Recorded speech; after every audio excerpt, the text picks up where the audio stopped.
നമസ്തേ. ഇന്നത്തെ അധ്യായം തുടങ്ങുന്ന ദശകം 5 വായിക്കാൻ പോകുന്ന. ഓരോ ദശകത്തിനും ഓരോ ട്യൂണാണ്. ഇതിൻ്റെ ഒരു പ്രത്യേകതയുണ്ട്.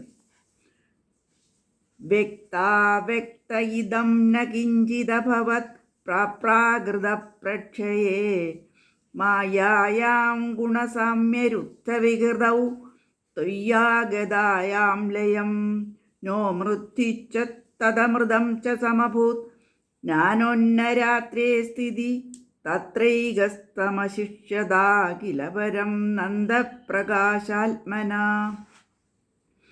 കാലം കർമ്മ ഗുണാച്ച ജീവനിവഹ വിശ്വം ച കാര്യം വിഭോ ചില്ലീരാതിമേയുഷി ത്വയിത നിർലീനതാ മായയു തേഷം നൈവ വദന്ത്യ സത്വമൈഭോ ശക്താത്മനാ തൃഷ്ണനാം നോ ചേത്കിദം ഗഗനപ്രസൂനസദൃശാം ഭൂയോ ഭവേത് സംഭവ ഏവം ച ദിപുരാർത്ഥ കലാ വിഗതൗ ഭീഷാംസിസ്യാത്മികാം വിപ്രാണേ ത്വയി ചുക്ഷപേ ത്രിഭുവനേ ഭാവായ മായാ സ്വയം മായാദ ഖലു കാലശക്തിമഖില ദൃഷ്ടം സ്വഭാവോപീച്ച പ്രാദുർഭൂയാ ഗുണാൻ വികസ്യ വിദധു തസ്യ സാഹായ ക്രിയാം മായാ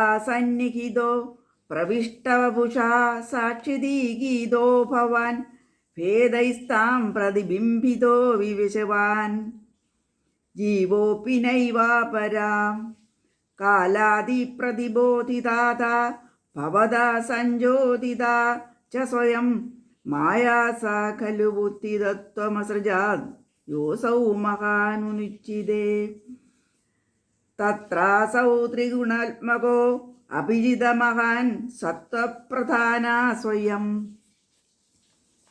ജീവേസ്മിൻ ഖലു നിർവികൽപമഹം ത്വൽബോധനിഷ്പാദക ചക്രേസ്മിൻ സവികൽപബോധമഹതത്വം മഹാങ്കലസൗ സമ്പുഷ്ടം ത്രിഗുണൈ സ്തമോ അതിബഹുലം വിഷ്ണോ ഭവൽ പ്രേരണാത് സോഹം ച ത്രിഗുണക്രമത്രിവിധാതാം.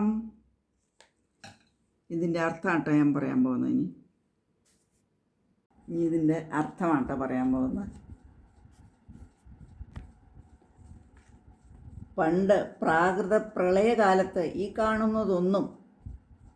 കാണുന്ന പ്രപഞ്ചമൊന്നും സ്ഥൂലമോ സൂക്ഷ്മമായോ ഉണ്ടായിരുന്നില്ല. ഗുണസാമ്യ വ്യവസ്ഥ നിമിത്തം തടയപ്പെട്ട വികാരത്തോടുകൂടി മായ അങ്ങയിൽ വലയം പ്രാപിച്ചിരുന്നതിനാൽ മരണമോ മോക്ഷമോ സംഭവിച്ചിരുന്നില്ല. പകലോ രാത്രിയോ ഉണ്ടായിരുന്നില്ല. അപ്പോൾ അവിടുന്ന് ഏകനായി പരമാനന്ദ സ്വരൂപനായി ശേഷിച്ചിരുന്നുവത്രേ. സർവവ്യാപിയായ ഭഗവാനെ ഗുണവും കാലവും കർമ്മങ്ങളും ജീവിത സമൂഹങ്ങളും സമസ്തങ്ങളായ വിശ്വകാര്യങ്ങളും അങ്ങയിൽ പ്രാപിച്ച് ലയിച്ചിരിക്കുകയായിരുന്നു. നീയാകുന്ന ശക്തി സ്വരൂപത്തിൽ സ്ഥിതി ചെയ്യുന്ന അവയൊന്നും ഇല്ലാതായി എന്നല്ല പറയുന്നത്.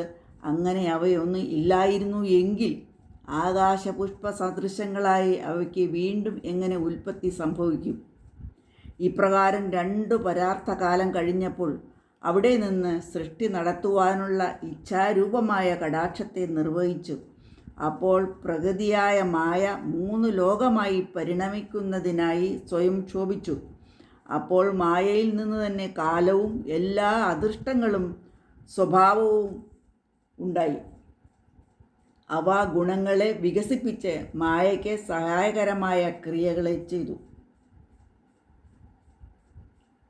ഭഗവാനെ, അവിടുന്ന് മായാസന്നിഹിതനാണെങ്കിലും മായയിൽ പ്രവേശിക്കാത്ത വപുസ്സോടുകൂടിയവനായ അങ്ങയെ സാക്ഷി എന്ന ആചാര്യനെ പ്രകീർത്തിക്കുന്നു. ആ മായയിൽ വ്യത്യസ്ത രീതികളിൽ പ്രതിബിംബിതനായി പ്രവേശിച്ച ജീവാത്മാവും മറ്റാരുമല്ല.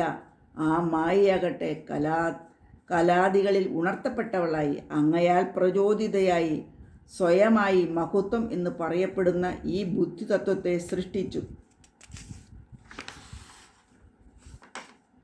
അല്ലയോ വിഷ്ണു ഭഗവാനെ, അവിടുത്തെ പ്രേരണ മൂലം മായാകാര്യത്തിലുള്ള ഈ മഹതത്വം ത്രിഗുണാത്മകമാണെങ്കിലും സദ്ഗുണപ്രധാനമായി തീർന്നിരിക്കുന്നതിനാൽ അങ്ങയുടെ തന്നെ പ്രതിബിംബമായ ജീവാത്മാവിൽ സ്വയം നിർവികൽപമായ ഞാൻ എന്ന ബോധത്തെ ഉണ്ടാക്കുന്നു.